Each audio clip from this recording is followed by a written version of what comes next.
이제 기하학에 대해서 알아보려고 하는데요. 일단 뭔가 하나 보여드리겠습니다. 육면체를 만들려고 하거든요. 육면체. 지금 사용하는 프로그램은 라이노라는 프로그램인데, 지금은 라이노를 가르쳐 드리려고 하는 건 아닙니다. 이걸 이용해 가지고 기하학에 대해서 알아보려고 하는데, 기하학을 학문적인 관점에서 접근하려고 하는 게 아니라 실용적으로 건축목공이나 공예 이런 걸 할 때 문제 해결하기 위해서 기하학에 대해서 알아볼까요? 기하학은 약도라고 하는 게 좋겠네요. 오늘 할 거는 기하학에 대한 걸 전체적으로 한번 그려보고, 다음에 챕터별로 하나씩 나눠 가지고 더 자세히 알아보도록 하겠습니다. 약도를 그린 다음에 자세한 거는 하나씩 그려 나가면 되잖아요. 그래서 약도만 그릴 거고, 이게 실용적인 기하학이라고 하면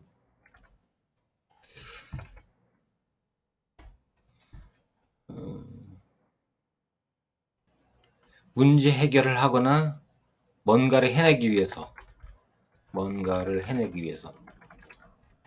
필요한 뭔가, 이런 관점에서만 저는 생각합니다. 이런 관점에서만. 그러면 기하학을 통해서 알아낼 수 있는 것들은 뭐냐? 학문으로서 수학 속에서의 기하학은 개념적인 것들이 되게 많죠. 추상적이고 매우 중요하지만, 보통의 사람들은 실용적인 목적에 의해서 기하학이 필요할 겁니다. 내가 건축 목수를 하는데 어떤 계단 옆판 같은 걸 만들려고 하는데 삼각함수가 필요하고, 피타고라스의 정리나 또 지붕 만들 때 재료들을 적절하게 배치하고 자르려고 할 때,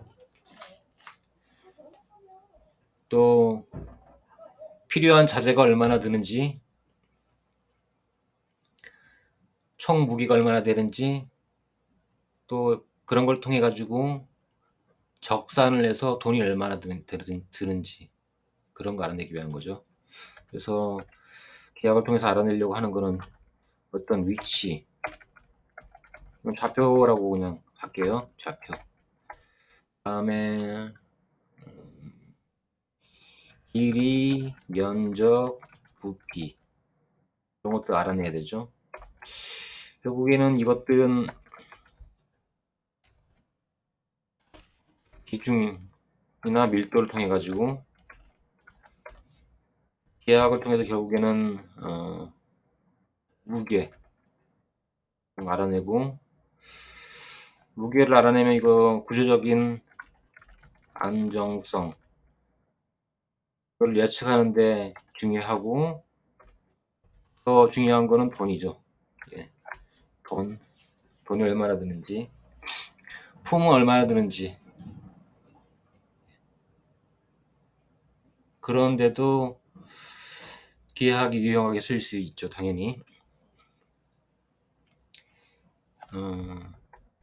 기하학의 약도를 그린다는 거는 기하학을 완전 마스터해 가지고 그러기는 좀 힘든 것 같아요. 그거 말고 그냥 약도를 그린 다음에 필요할 때 찾아본다. 공식이라든가 뭐 그런 것들은. 약도가 없으면은 길을 잃고 헤매겠죠. 그래서 오늘은 그런 약도를 그려보는 시간입니다. 기하학을 하기 전에 먼저 그려보죠. 기하학을 하기 전에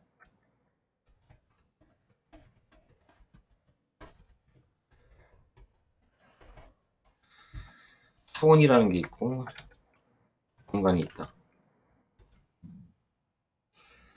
공간은 0차원, 1차원, 2차원, 3차원 있고 여기까지 있고 그 이상으로는 4차원, 5차원 뭐 쭉 갈 수 있죠.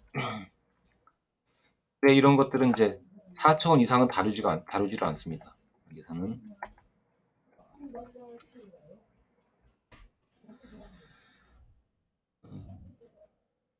저의 관점, 저의 필요에 의한 관점에서 보면은 기하학이라는 거는 어떤 좌표 공간 속에서 물체가 놓여 있는 겁니다. 그리고 그 물체의 무게, 질량을 통해서 물리학적인 안정성을 찾아내는 거, 그런 데 의미가 있기 때문에 이거를 0차원, 1차원, 2차원, 3차원 순으로 쭉 알아보도록 할게요. 0차원에는 뭐가 중요하냐, 이거 수학적으로 엄밀한 의미가 아닐 수 있는데요. 이거는 점이죠, 점. 0차원은 점. 부피, 이거 길이도 없고 부피도 없고 길이도 없고 그런 거죠, 점. 근데 점은 예를 들어서 직선상에 놓일 수도 있지만 2차원 평면, 2차원 평면에 놓여 있을 때 이것의 좌표를 알아내는 거, 좌표를 알아내는 게 필요하죠. 그러면 좌표는 뭐냐, 좌표. 이 좌표에는 일단 절대 좌표, 상대 좌표가 있을 수 있고, 그 다음에 우리가 흔히 쓰는 직교 좌표, 몇 콤마 몇 하는 거, 그리고 극좌표라는 것도 있습니다. 조금 이따가 라인으로 보여드릴게요. 극좌표는 기준점으로부터 어떤 점의 어떤 위치의 좌표를 그 점까지의 거리하고 각도로 나타내는 거죠. 차근차근 알아보겠습니다.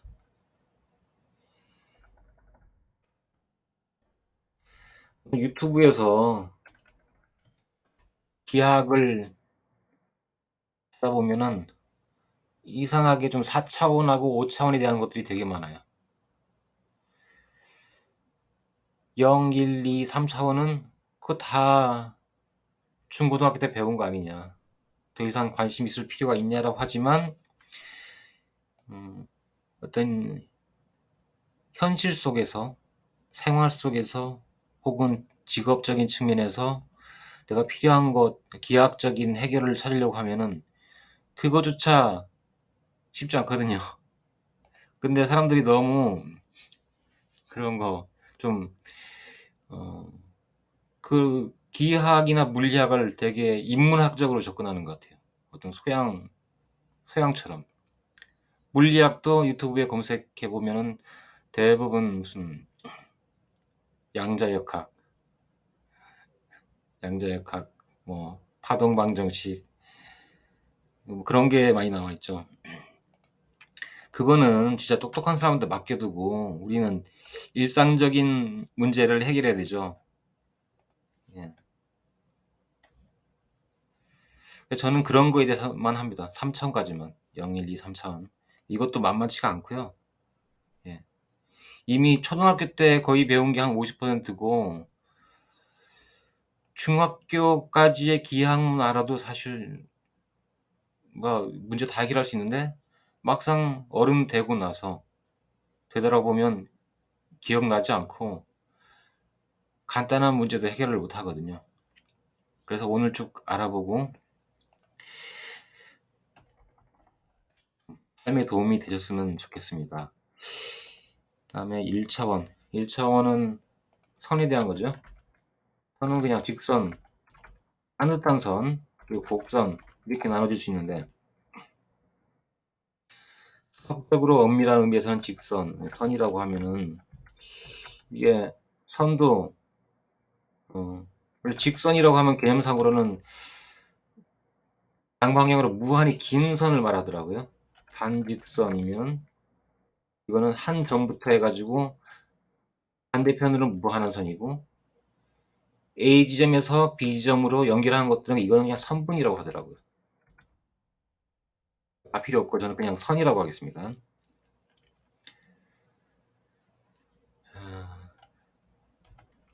그다음에는 선은 쉽죠. 예, 그냥 선 쭉 그으면 되니까. 근데 곡선이 좀 어려운데 이건 사실 어 몰라도 됩니다. 몰라도 되지만 그래도 한번 궁금하니까 알아볼게요. 곡선 흔히 그냥 원 원도 곡선으로 이루어졌다고 할 수 있을까요? 잘 모르겠는데. 구부러져 있잖아요, 선이. 구부러진 게 삥 돌아 가지고 맞닿은 거니까 그냥 곡선이라고 하죠. 그다음에 타원도 있고 음 또 포물선, 포물선 이건 어 뭐지? 오목거울 아니면 파라볼라 안테나 이런 거 포물선으로 되어 있는 걸로 알고 있습니다. 물론 이거는 말 그대로 던졌을 때 혹은 포를 쐈을 때 이 포탄이 그리는 궤적, 공기 저항이 없을 때 이걸 포물선이라고 하는데요. 다음에는 현수선. 이게 가장 일상생활하고 밀접한 관계가 있죠. 건축 목공이나 공예나 이런 거. 현수선은 선을 이렇게 쭉 늘렀다 했을 때 만들어진 선인데 한옥, 처마 같은 것도 현수선 돼 있고 아치는 현수선을 뒤집은 게 현수선이고 그렇죠. 기타 또 뭐가 있나? 사이클로이드라는 선이 있고 곡선이 있고 각가지 함수들의 곡선 있죠. 아, 여기서 쌍곡선 빠졌네. 쌍곡선. 쌍곡선의 영어로 좀 이따 알아보죠. 곡선 또 뭐 있죠? 곡선. 삼각함수도 이거 곡선이라고. 사인 파형 같은 거.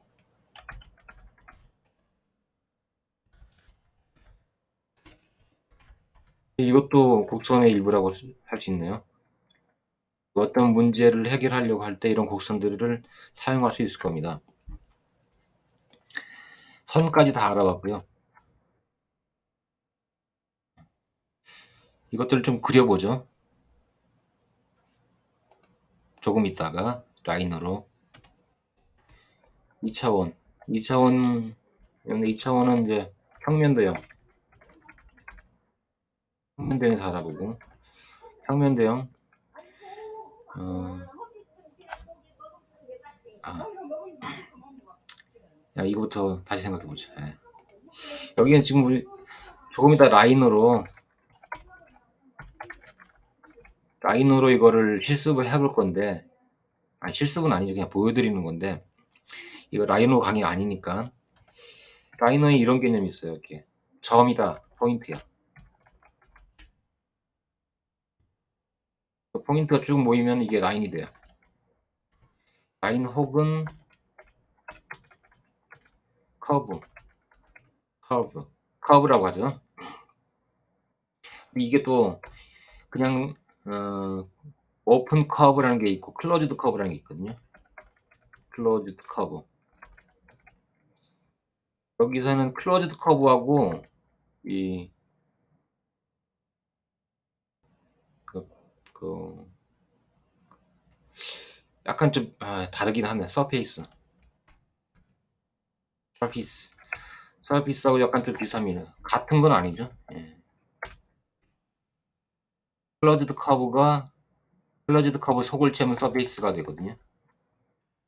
그럼 서페이스인데 또 클로즈드 서페이스. 이건 또 솔리드.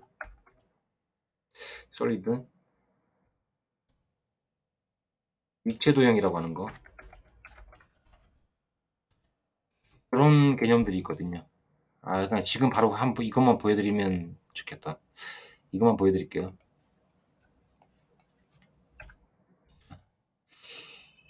이게 퍼스펙티브고 탑, 프론트, 라이트 있는데 탑 뷰로 보겠습니다. 위에서 내려다본 거. 여기 보면 점 두 개를 임의로 한번 찍어볼게요. 얘 한번 찍고 여기다 찍고 그러면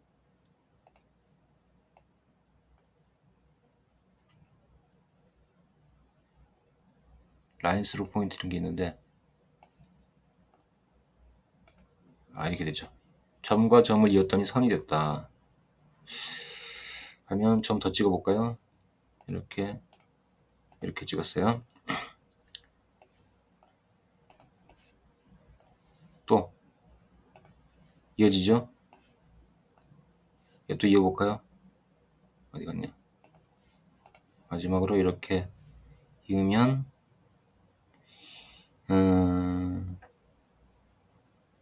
예, 이게 클로즈드 커브거든요. 그러면 이렇게 어떤 평면 도형이 만들어졌네요. 지금 개별적으로 떨어져 있는데 이걸 합치면은 이렇게 합치면 완전한 클로즈드 커브가 돼버리거든요. 이걸 서페이스로 만들어 보겠습니다. 서페이스 from planar curve.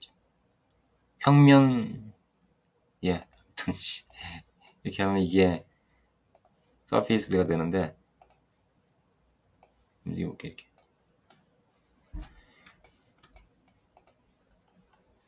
판이 됐네요. 표면이죠. 부피는 없습니다. 면적만 있지. 그 다음에 이거를 또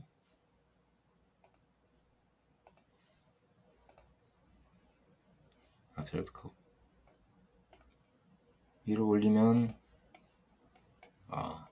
솔리드가 됐네요. 요 면이 무수하게 이어진 거죠. 점이 무수하게 이어지면 선이 됐다가 이 선이 무수하게 이어지면은 면이 됐다가 면이 무수하게 이어지면 입체가 된다. 요 기본적인 개념이죠. 물론 많이 들어봤고 아마 중고등학교 때 혹은 초등학교 때 배운 개념이죠. 근데 다시 한번 리마인드 해보고 평면 도형에 대해서 이제 쭉 알아보죠. 그러면 평면 도형 최소한의 평면 도형이 되려면 이제 3개는 모여야 되죠. 선분이 3개가 모여야 된다. 그러면 이게 삼각형이죠. 삼각형 4개 모이면 사각형,五각형 쭉 이어지겠죠. 6, 7, 8, 9 막 계속 올라가겠죠. 128각형 그러다가 결국에는 이거는 이쯤 되면은 거의 이게 원처럼 되거든요. 정다각형의 경우에 저는 그래서 이 기하학에서 기하학을 가져올 때는 단순에서 출발해 가지고 복잡 한순으로 사고의 과정을 거치게 됩니다. 무슨 말이냐면은 기하학이 실제적으로 어떤 목공을 하거나 내가 집을 지으려고 하거나 뭐 인테리어를 하거나 공예를 하거나 그런 거를 할 때 필요해서 하는 거잖아요. 그래서 이 기하학이란 건 저한테는 그냥 자재 가방이나 공부 가방 같은 겁니다. 어떤 것들이 쭉 있는지 가방별로 분리해서 넣어놓고 그게 어디 있었지? 특정 공부하면서 필요한 거를 그때그때 꺼내오는 거고 자재도 그때그때 필요한 거를 꺼내오고 이런 것에 불과합니다. 그냥 그러면 잘 분리해 놓고 필요할 때 필요한 거를 가져와야 되죠. 장비 리스트 같은 거 만들어 놓아서 이제 찾기 편하게 할 수도 있고 라벨 달아 가지고 빨리 찾을 수도 있고, 공구함의 뭐 종류나 이런 거 색깔 다르게 해 가지고 어 찾아올 수 있죠. 그리고 인제 이 기하학은 그런 실제 존재하는 건 아니고 어 관념상의 개념상으로 존재하는 거기 때문에 머릿속에도 일종의 그런 분류를 위한 공구함을 만들어 놓고 다 단순한 거부터 해 가지고 복잡한 것 순으로 정리를 해 놓고 필요한 걸 찾아오는 거죠. 그래서 정다각형도 단순한 것부터 쭉 출발해 가지고 제일 극단적으로 복잡해지면 원 혹은 뭐 타원 이런 게 될 수 있네요. 음. 야, 평면도형에는 또 뭐가 있나.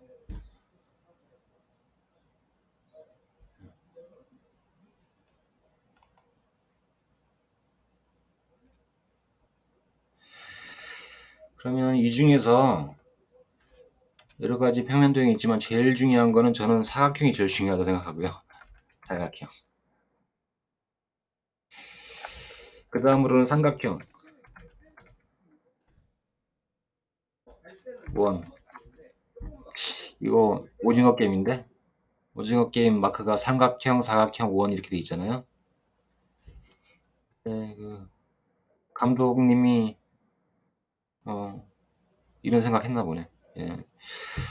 어쨌든 평면도형에서는 삼각형에 대해서 쭉 알아보고 사각형에 대해서 쭉 알아보고 원에 대해서 쭉 알아보고 세 가지만 알면은 나머지는 엑스트라죠. 주인공이 세 명이고 여주, 남주, 라이벌 뭐 이런 식으로 나머지는 그냥 엑스트라에 불과하다고 생각합니다. 다른 것들은 또 삼각형이나 사각형을 조합해서도 만들 수 있으니까. 그리고 마지막으로 3차원. 3차원이면은 이거는 입체도형. 입체도형에 대한 거죠. 아, 죄송합니다. 평면도형에서 그럼 알아야 될 것들은 똑같죠. 이렇게 어떤 꼭지점의 위치, 즉 좌표 이런 거 좀 알아내고 또 당연히 변의 길이 같은 거, 각, 내각, 예, 뭐 어떤 변에 끼어 있는 각, 각의 각도 이런 거 알아내야 되고 그다음에 면적 알아내야 되죠. 어떤 벽에다가 일정 규격의 보온재를 이렇게 잘라서 넣어야 된다. 그런 거 할 때 면적 필요하죠.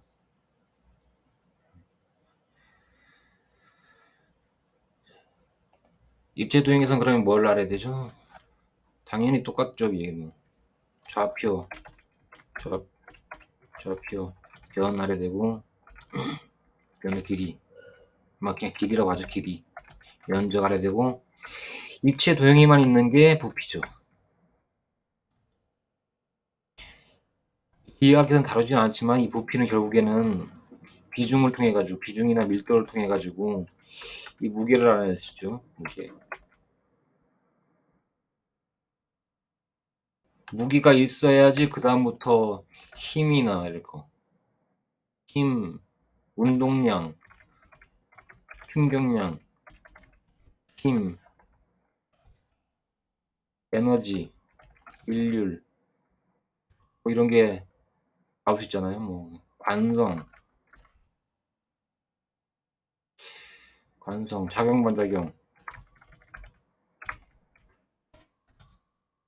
힘, 질량, 속도, 관계.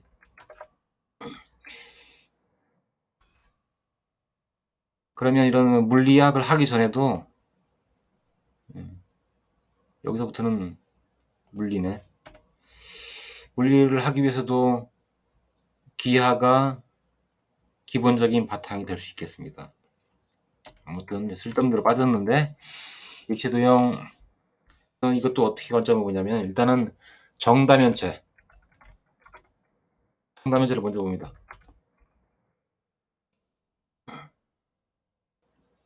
그리고 개성 있는 다면체는 아니고 개성 있는 솔리드라고 해볼까요? 예. 정다면체에 대해서 먼저 알아볼게요. 정다면체, 사면체가 있죠. 최소한 4면이 있어야지 입체가 되거든요. 최소. 3면 가지고는 입체를 구성할 수가 없죠. 그 다음에 6면체. 박스 형태. 제가 생각했을 때 세상에서 가장 중요한 도형과 입체 도형은 사각형하고 6면체입니다. 대부분 다 사각형이거나 6면체잖아요. 그래서 가장 흔한 거에 대한 관심이 필요하지 않나. 근데 좀 가장 흔한 거는 좀 건너뛰게 되는 경향이 있더라고요. 근데 저는 가장 흔한 거에 대해서 제일 관심 많습니다. 4면체, 6면체, 8면체. 8면체 어떻게 생겼죠? 조금 이따 그려보겠지만 피라미드. 피라미드. 피라미드 두 개를 포개 놓은 것처럼 생겼죠. 12면체. 아마 이게 오각형으로 쭉 막 오각형들이 여러 개 결합돼 가지고 12면체 될 겁니다. 20면체 삼각형이 막 모여 가지고 20면체 되고. 그럼 이것들도 쭉 막 모아 보면은 이게 복잡해질수록 구랑 비슷해져요. 구.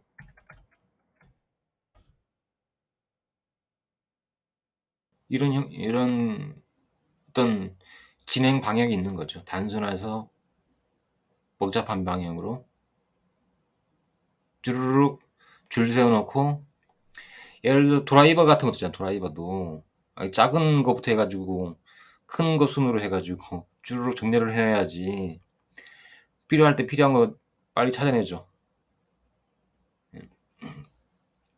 그런 것처럼 이런 식으로 쭉 나열해 놓고 머릿속에 이렇게 쭉 정리를 해 놓으면은 나중에 필요할 때 필요한 거를 잘 찾아낼 수 있을 겁니다. 개별적인 지식들이 막 이렇게 혼란스럽게 막 있으면은 이게 진짜 좀 약간 정신분열증 걸릴 것 같아요.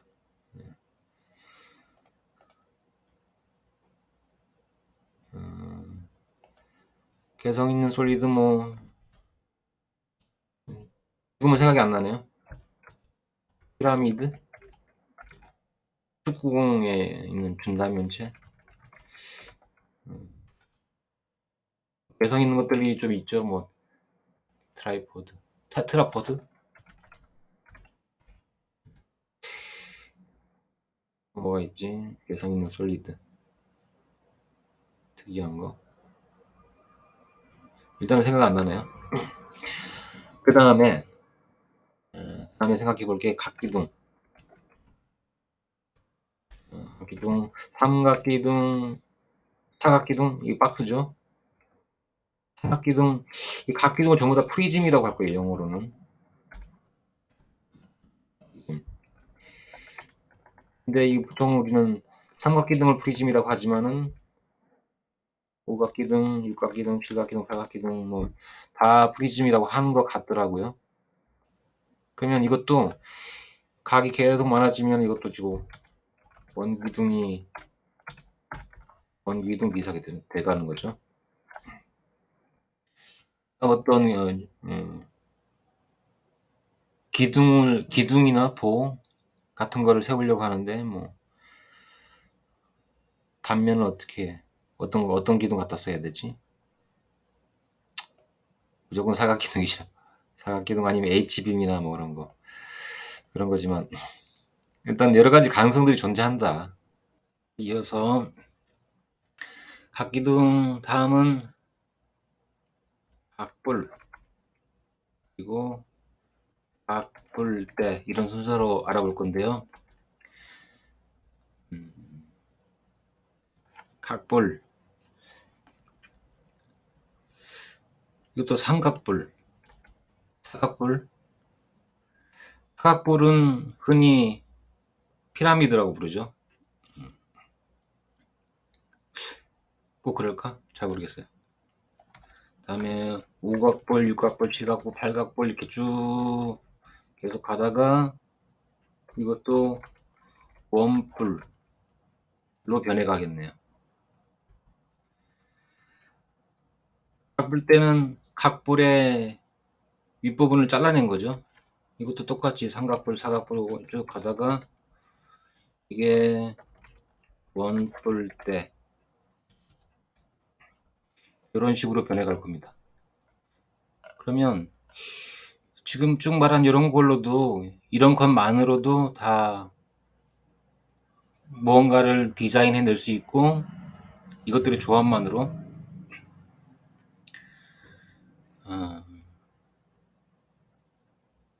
그 좀 뭐 낮은 수준에서는 다 디자인을 해낼 수 있죠. 뭐 이거에 대해 얘기를 해볼까요? 이게 뭐냐면 정형이라는 거하고 비정형, 정형은 정형이고 비정형은 정형이 아니다. 지금까지 쭉 말한 거는 전부 다 거의 99% 정형에 대한 얘기인 것 같아요. 정형만으로 대부분의 문제를 다 해결할 수 있고요. 근데 뭔가 이 비정형은 내 개인적인 의견일 뿐이지만 뭔가 아름다운 것을 만들기 위해서 혹은 기계 역학, 정력학이나 동력학적으로 극도의 어떤 효율성 같은 거를 추구하기 위해서 또 비정형 같은 게 필요할 수 있겠네요. 아닌가? 여기까지 이제 쭉 라인으로 알아보는 기하학의 약도. 방금 제목 정했습니다. 라인으로 알아보는 기하학의 약도. 그러면 여기까지 일단 마무리 짓고 조금 있다가 이어서 이런 것들을 라이노에서 어떻게 할 수 있는지. 일단 이번 거는 오리엔테이션이라서 뭐 공식이나 이런 거는 전혀 안 나오고요.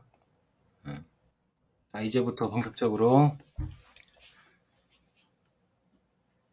2차원 평면에 놓여 있는 점에 대해서 알아볼게요. 절대좌표, 상대좌표, 직교좌표, 극좌표 뭔지 지우고, 퍼스펙티브 뷰인데 지금 탑뷰로 올라가겠습니다. 점을 하나 찍어볼게요. 얘를 찍으면 이 좌표가 지금 포지션이 0,0 돼 있네요. 또 점 하나 찍어볼게요. 여기다가 찍으면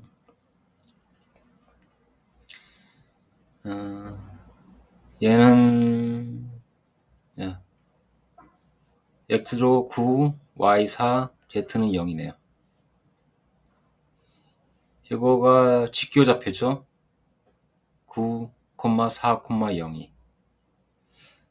평면만 본다면 이거고, 직선 위에 놓인 점의 위치라면 이것만 보면 되고, 이렇게만 있으면은 직선 위의 점. 두 개 있으면 x, y 있으면은 평면 위에 점의 위치. x, y, z 있으면은 3차원 공간에서의 점의 위치. 얘를 좀 위로 올려볼까요? 공중에 떠 있네요. 그럼 얘는 이제 9, 4, 7이 되네요. 지우고 다시 위에서 내려다 보겠습니다. 점을 찍는데 마우스를 클릭해도 되지만 좌표를 입력해 볼게요. 5, 4 여기 적었거든요. 5, 4 엔터 하면은 5, 4 이렇게 찍히네요. 이게 직교 좌표죠. 그리고 여기 나와 있는 거는 직계좌표로 표현된 또 절대좌표고, 예. 그러면 절대좌표 말고 상대좌표 알아보겠습니다. 상대좌표 하려면 얘를 한번 사각형을 이렇게 그리려고 하는데요. 첫 번째 찍은 점으로 해가지고 다음 점을 찍으려고 하는데, 아니다, 다시 해야 되겠다. 다 지우고 사각형을 그리려고 하는데 맞은편 꼭지점을 찍어야 되죠. 이거를 10,15 해볼게. 10, 여기 보입니다. 여기 10,15.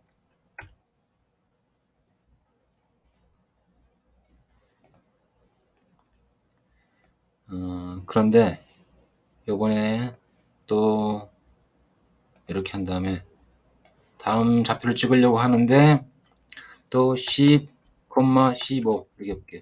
그러면 다시 할게요. 넣고 10,15. 여기로 갔네요. 맞으면 고시점이. 이 말은 절대좌표로 입력했기 때문에 그런 거고, 상대좌표 입력해 볼게요.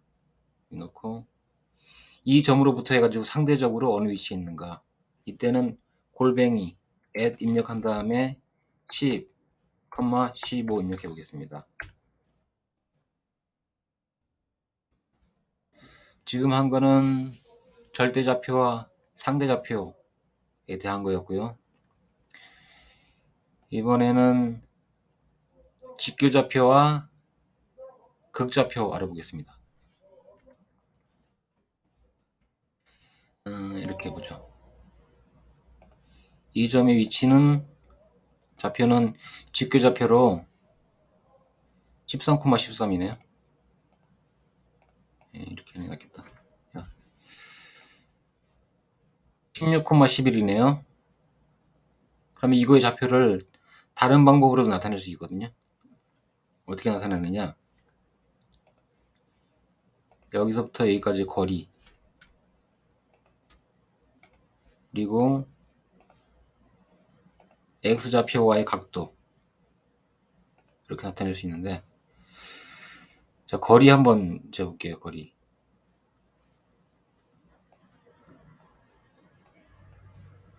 거리는 이걸로 재야 되지. 대각선이니까 여기서부터 여기까지 거리가 19.42. 각도 이렇게 하면은 두 개 가지고 이 점의 위치를 나타낼 수 있죠. 이게 극좌표입니다. 타이핑으로 입력할 수 있는데요. 점을 찍으려고 하는데 이번에는 극좌표로 입력해 보겠습니다. 극좌표. 점까지의 원점으로부터 점까지의 거리가 20이야. 그리고 각도는 30도. 이게 나타냈죠. 라인에서는 이렇게 나타내는데 수학적으로는 20, 세타 이런 식으로 나타내겠네요. 세타도. 그래서 엔터를 치면 여기 있네요. 자, 여기까지 거리 재볼까요?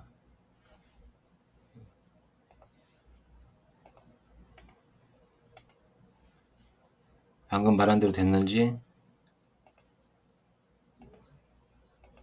20, 점까지 거리는 20이고 각도는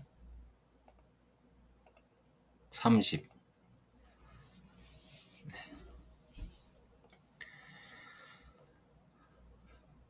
직교좌표에도 절대좌표와 상대좌표가 있었던 것처럼 극좌표도 절대좌표와 상대좌표가 있겠네요. 자, 사각형을 그리려고 하는데 여기다 점 찍고 대충 이쯤에다가 맞은편 모서리를 찍으려고 하는데, 이때도 상대좌표이기 때문에 골뱅이 at 입력한 다음에 거리 똑같이 20 하고 각도는 30도 이렇게 하면은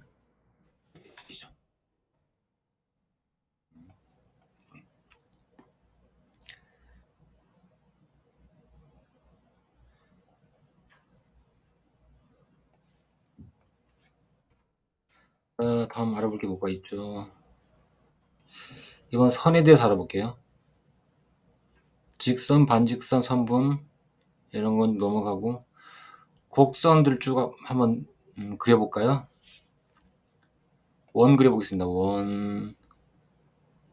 원은 원점 중심점으로 해가지고 반지름 이렇게 입력하면 되고요.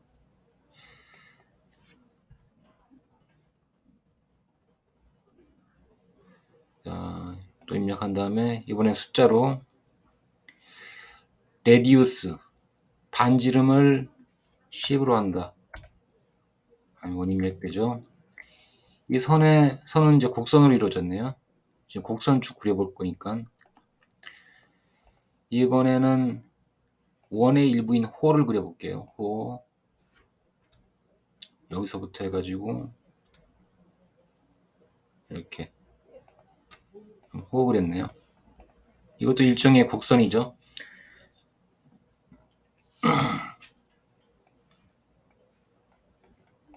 타원 그려보겠습니다. 타원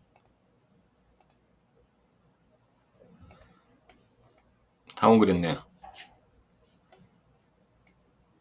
그 다음에는 포물선. 여기에 보면 여러 가지 곡선이 나와 있는데 파라볼라, 하이퍼볼라가 쌍곡선이고 파라볼라는 포물선이죠.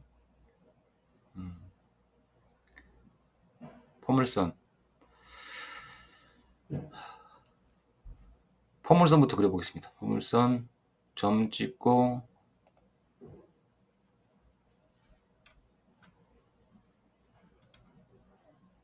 이렇게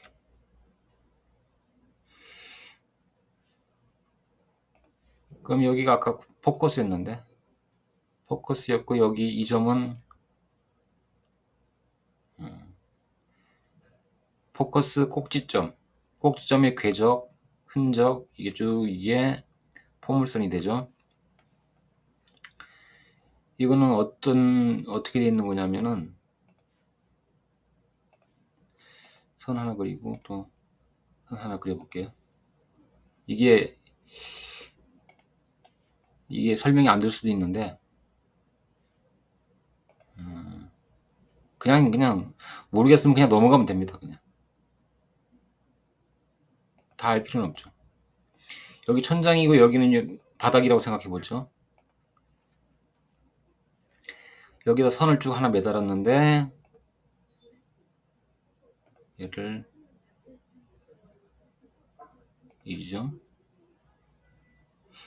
이 점으로 해가지고 여기를 기점으로 얘가 접었어요. 접어서 완성되면 2가 될 겁니다. 그러면 여기가 고정되어 있으니까 이렇게 될 거고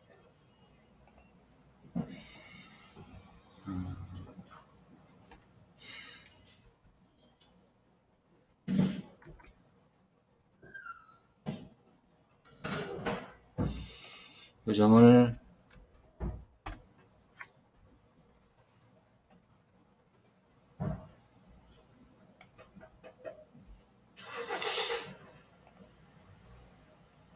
뭘 하는 건지 잘 이해가 안 될 수 있는데 일단 이렇게 다 보고 나면 알 겁니다. 이걸 회전시켜 볼게요. 이렇게 해서 이렇게 이용하면 돼요. 원래 이 선을 여기로 옮겨 놓은 거예요. 이렇게 그리고 다시 포물선 그려보겠습니다. 파라볼라.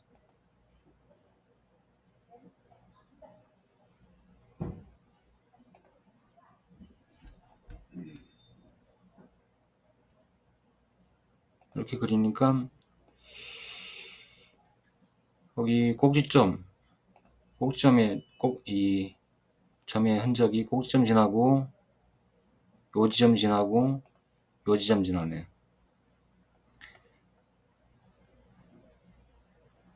요거는 일단 이렇게만 봐두시면 되고요.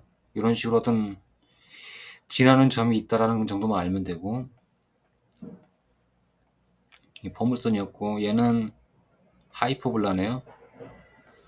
하이퍼볼라 그리려고 하니까 센터를 그리라고, 포커스를 그리라고, 그 다음에 이렇게 그리면 하이퍼볼라 그려지네요. 다시 우리 그려보겠습니다. 미리 여기하고 여기를 이용해 가지고 쌍곡선 그리려고 하는데 얘 그리고 얘 그리고 이렇게 그리면 쌍곡선이 그려졌다. 반대로 그리면 얘하고 얘하고 이렇게 하다가 이렇게 했죠. 이렇게 하면 완전 쌍곡선 됐네요. 별로 안 중요합니다. 별로 안 중요한데 너무 오래 설명했네. 기타 뭐 함수들의 곡선, 삼각함수의 곡선이 있는데 요거는 이제 다음 시간부터 하나씩 나눠 가지고 개별적으로 하나씩 알아보겠습니다. 자세히.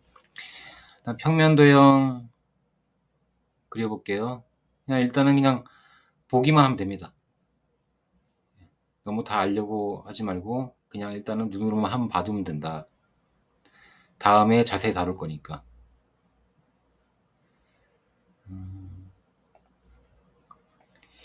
여러 가지 정다각형 그려볼게요. 정다각형.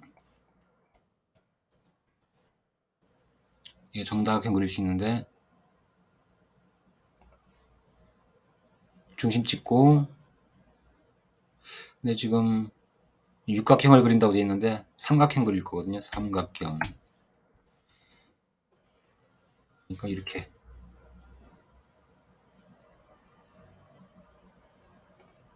정삼각형이 그려졌죠. 이번엔 사각형 그려볼까요? 옆 사이드를 4로 해가지고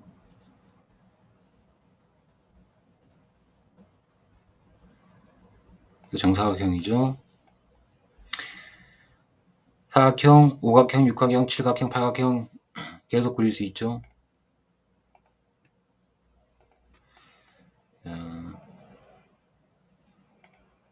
이번에는 오각형 5 입력하고 오각형. 이번에는 팔각형 그려볼게요. 팔각형.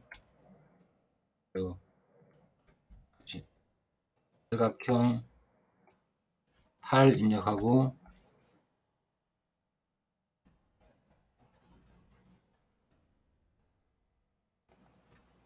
팔각형이네요. 팔각형의 2배니까 16각형 그려보겠습니다. 16.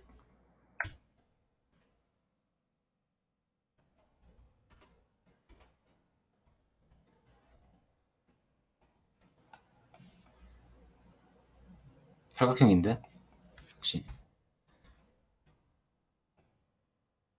16.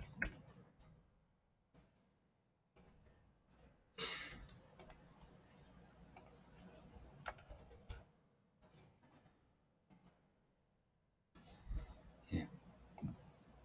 16각형만 돼도 거의 원하고 좀 점점 미세지네요. 32각형.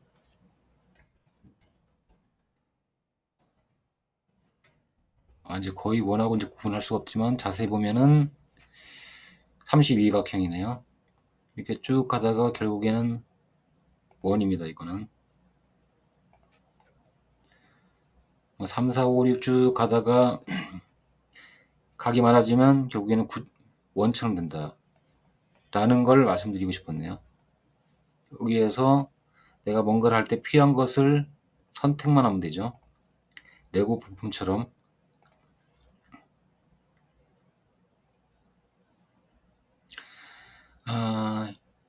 자, 이 삼각형이 있습니다. 삼각형 변의 길이 알려면은 또 삼각함수, 피타고라스 정리 막 이용해서 막 알아낼 수 있지만, 그냥 여기에서는 그냥 2점 찍어내면 알아낼 수 있어요. 그래서 기하학을 공부를 할 때 실제로 그려본 다음에 재서하는 게 있고, 그 다음에는 계산기로, 공학용 계산기로 계산해서 알아내는 방법이 있죠. 그럼 이렇게 그려가지고 쉽게 알아낼 수 있으면 기하학이나 공학용 계산기 필요 없는 거 아니냐 라고 할 수도 있습니다. 이게 맞는 말이에요. 예. 둘 중에 하나를 알고 있거나 아니면은 둘 다 알고 있거나 하면 더 좋겠네요. 그러면 이거는 사실 알면 알수록 좋고 모르면은 아쉽고, 그렇다고 해서 모른다고 해가지고 죽진 않는다. 예. 그렇게 말씀드리고 싶네요. 저도 그냥 아는 데까지만 아는 거고, 하려고 하는데 뭐가 안 되거나 그러면 그때 조금 찾아보고 그런 형태입니다. 면적 알아볼까요? 얘의 면적, 밑변 곱하기 높이 하면은 면적 나오지만, 이걸 어떤 방식으로 알아내느냐? 라이노에서 Analyze 들어가가지고 Math Properties Area 이렇게 하면은 여기 나옵니다. 100 square millimeters 라고 나오네요. 오각형 면적 구하기 되게 어렵죠. 얘도 Math Properties Area 이렇게 하면은 59.441033 스퀘어 밀리미터라고 나오네요. 계산기로 구하려면 되게 어렵겠죠.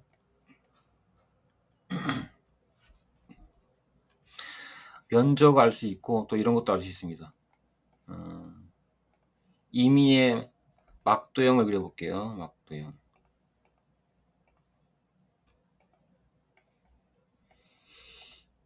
얘도 자, 첫 번째는 면적을 알 수가 있고요. 면적이 883.5 스퀘어 밀리미터스라고 되어 있고, 이것도 알아볼까요? 이거 애널라이즈에서 에어리어 센트로이드라고 되어 있는데, 이렇게 하면 점이 찍혔죠. 이거는 이제 무게중심입니다. 무게중심이 어딘지 알아낼 필요가 있죠. 많은 경우에. 작도를 통해서 알아낼 수도 있고, 공학용 계산기로 알아낼 수도 있고, 그렇지만은, 이렇게 쉽게 무게중심을 알아낼 수 있다. 라는 거. 사각형 무게중심은 여기일 거고, 얘는 아까 처음 찍었던 원점일 거고, 그런 건데, 대충 한번 알아보는 건데, 삼각형이 이렇게 있을 때, 이거의 무게중심을 알아내는 거는 작도를 통해서도 알아낼 수 있는데, 꼭지점하고, 이 맞은편 변의 중심 찍고 하면 두 개만 해도 요 점이 무게중심이 되거든요. 마지막 하나 더 찍어볼게요. 여기 꼭지점 찍고 맞은편 변에 중심점 찍으면 다 이동하죠.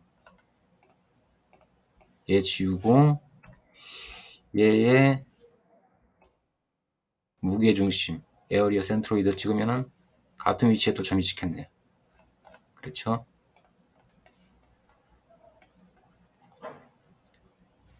다음 시간에는 이런 것들도 하나씩 자세히 알아보겠습니다.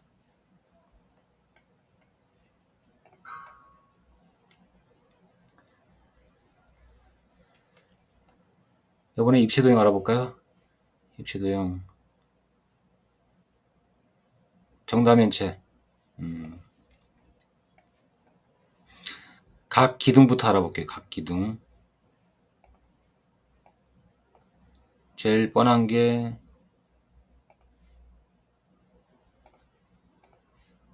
정면에서 보고 높이 정하면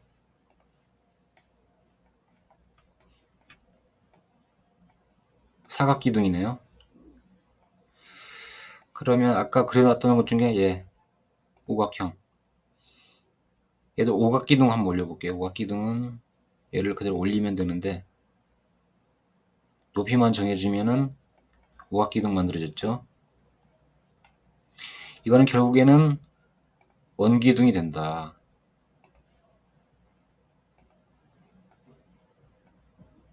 이런 식으로 줄지어 놓는다. 그리고 필요할 때 필요한 도형들을 꺼내와 가지고 해결을 한다. 문제를.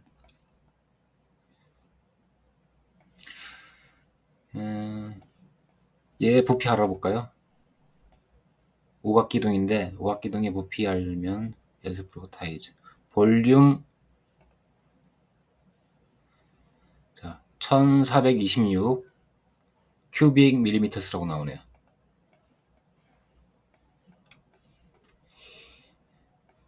얘도 부피는 사실 아랫 면적하고 아랫 면적 곱하기 높이겠죠. 해볼 필요 없고.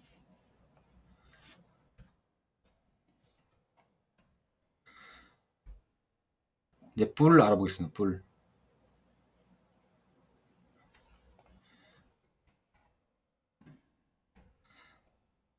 삼각뿔 올려볼까요? 얘 뿔 올리면은 그렇게 안 되나? 죄송합니다. 그냥 뿔 올릴게요. 위에서 보고 여기다 그릴게요. 삼각기둥 올릴 거야. 프론트에서 높이 정해주면은 퍼스펙티브에서 보면은 삼각뿔이 만들어졌네요.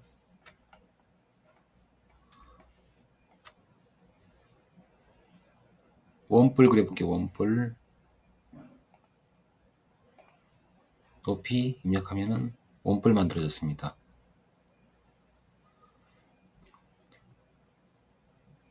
각뿔대 올린 다음에 다시 또 내리면 각뿔대 만들어지죠. 이런 거. 각뿔대 부피 구하는 공식이 있지요. 저도 외우지는 못하는데 보통 흙 쌓을 때 부피 알아낼 때 이렇게 이런 각뿔대 부피 가지고 재죠. 토사의 기울기 이런 거 입력해 가지고 얘 부피도 이렇게 쉽게 알아낼 수 있습니다.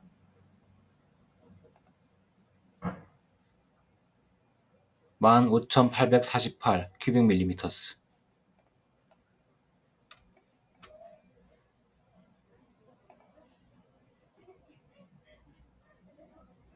각기둥, 각볼, 각불대 이런 식으로 좀 복잡해지고 뭔가 뭔가 어려워지죠. 갑자기 생각나는데 이걸 안 했구나. 구를 해야죠. 구 그려보겠습니다. 구네요. 구도 구의 부피 구하는 공식이 3분의 4 파이 R 3승이죠. 근데 이것도 쉽게 볼륨 구할 수 있습니다. 여기에 28만 8695 큐빅 밀리미터스라고 나오네요. 오늘은 여기까지 실용기하 실용기하게 약부에서 쭉 이렇게 알아봤고요. 다음부터는 이거를 이제 하나씩 쪼개 가지고 자세히 알아보고 라이너로 그리는 것뿐만 아니라 계산기로도 계산을 해 보도록 하겠습니다.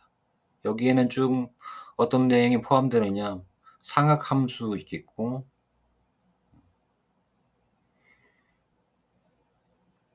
면적, 부피 구하는 거, 마지막으로 이게 또 목수나 공예를 하는 분들을 위해서 만드는 영상이기도 하니까 비중이나 밀도 가지고 무게 구하는 것까지 해보도록 하겠습니다. 이런 것들은 물리학 관련된 거는 물리학으로 따로 플레이리스트 만들어 가지고 따로 올리도록 하겠습니다. 재미는 없지만 재미없죠. 재미없는데 재미없죠. 예, 할만 생각. 재미는 없는데 사는데 도움이 되지 않을까요? 중고등학교 때 그런 생각 하잖아요. 수학이나 물리 이거 알아서 어디다 쓰지? 라고 나도 생각을 했는데 막상 어른 되고 보니까 그때 좀 더 열심히 자세히 공부할 걸. 왜 이제 와서 이게 막혀가지고 이거를 못하나. 그런 생각 들 때 많습니다. 수학, 물리 아주 중요하고 아주 유용하죠. 단지 좀 교과 과정에서는 그런 것보다 실용적인 것보다 일단 관념적인 걸 먼저 주입을 하고 네가 어떤 전문 분야로 들어가면은 그 분야에서 필요한 거는 다시 공부를 해야 된다. 그게 맞는 거죠. 예. 사람들이 각자 어느 분야로 갈 줄 모르고 그리고 아주 어렸을 때 초중고 때 이런 거를 개념이라도 대충 알아놔야지 나중에 내가 찾아볼 수도 있고 다시 이해할 수도 있고 그런 거죠.